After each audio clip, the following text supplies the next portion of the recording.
Hi class 9 student, this is targeted preparation lecture 19, unit 8, energy sources and transfer of energy. So in our previous lecture we have been solved section C, and this is the time to solve numerical from section B. All questions carries 3 marks.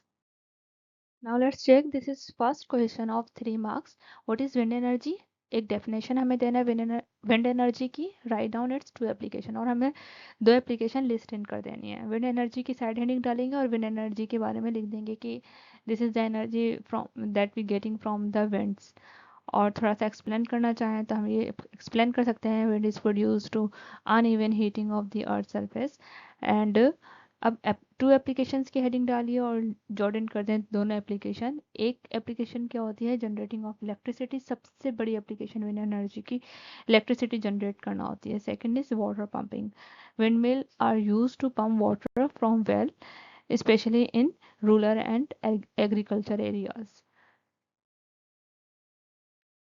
Now let's check the numerical from 2025.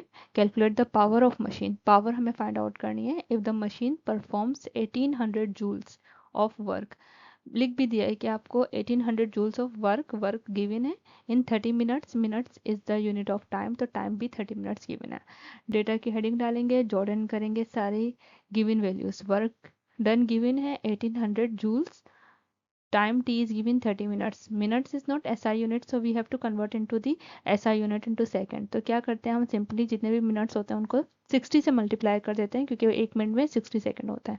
तो 30 minutes में कितने second हो गए? 1800. Requirement लिख देंगे. क्या चीज़ हमें find out करना है? पावर. अब यहाँ पे बेसिक चीज़ क्या है? आपको फॉर्मूला पता होना चाहिए पावर का, which is work upon time. Solution की हेडिंग डालिए.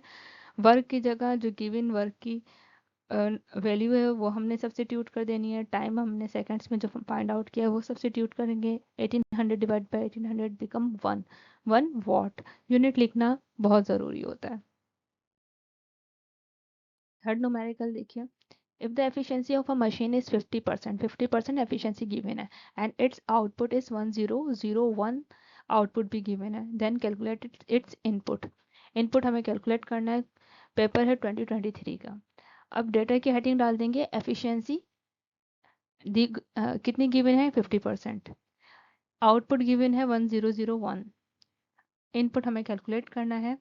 सॉल्यूशन की हेडिंग डालेंगे. सबसे पहले अगर आपको फॉर्मूला याद है तो फॉर्मूला लिख दें. फॉर्मूला बेसिक चीज़ है, अगर ये याद है तो ये आसानी से सॉल्व हो जाता है. एफिशिएंसी की जगह 50% एफिशिएंसी जो गिवन है वो लिख देंगे. आउटपुट हमें गिवन है 1001 और इनपुट हमें फाइंड आउट करना है. अब गिवन वैल्यूज हम सब्स्टिट्यूट कर देंगे. 50 1001 इनपुट हमें मालूम करना है. अब देखिए 100 यहाँ मल्टीप्लाई हो रहा है, यहाँ जाके क्या हो जाएगा? 50 से डिवाइड हो जाएगा. यहाँ पे क्या रह गया? 1001. अब अगर मैं 50 को 100 से डिवाइड कर दूंगी it will become 0.5. Output input यहाँ पे डिवाइड हो रहा है, यहाँ जाके क्या हो जाएगा? मल्टीप्लाई, और 0.5 नीचे आ जाएगा. तो ये क्या हो जाएगा? 1001 को जब हम 0.5 से डिवाइड कर देंगे then we get the input 2002 यानी 2002. कोई यूनिट इसलिए नहीं है क्योंकि इनपुट का कोई यूनिट नहीं है, और एफिशिएंसी बेसिकली क्या होती है? रेशो होती है.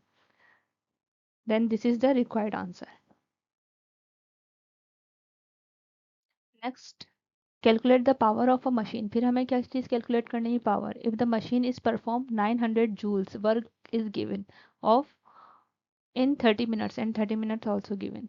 Question from 2022. डेटा की हेडिंग डालिए. जितनी चीज़ें गिवन है. वर्क डन गिवन है 900 जूल्स लिख दिया हमने. Time is given 30 minutes. 30 minutes is not the SI unit, तो मिनट्स को हम सेकंड्स में कन्वर्ट करेंगे बाय मल्टीप्लाई बाय 60, तो it will become 1800 seconds. Then क्या चीज़ कैलकुलेट करनी है? हमें पावर कैलकुलेट करनी है. फॉर्मूले की हेडिंग डालिए. फॉर्मूला लिख दीजिए. Power is equals to work upon time. Work हमें गिवन था, टाइम को हमने कन्वर्ट किया 1800 सेकेंड्स में. तो दोनों चीज़ें हम क्या करेंगे? सब्स्टिट्यूट कर देंगे. ये है 900 और ये है 1800. जब डिवाइड करते हैं it will become 0.5 what. Unit लिखना कभी ना भूलिए. This is a complete question.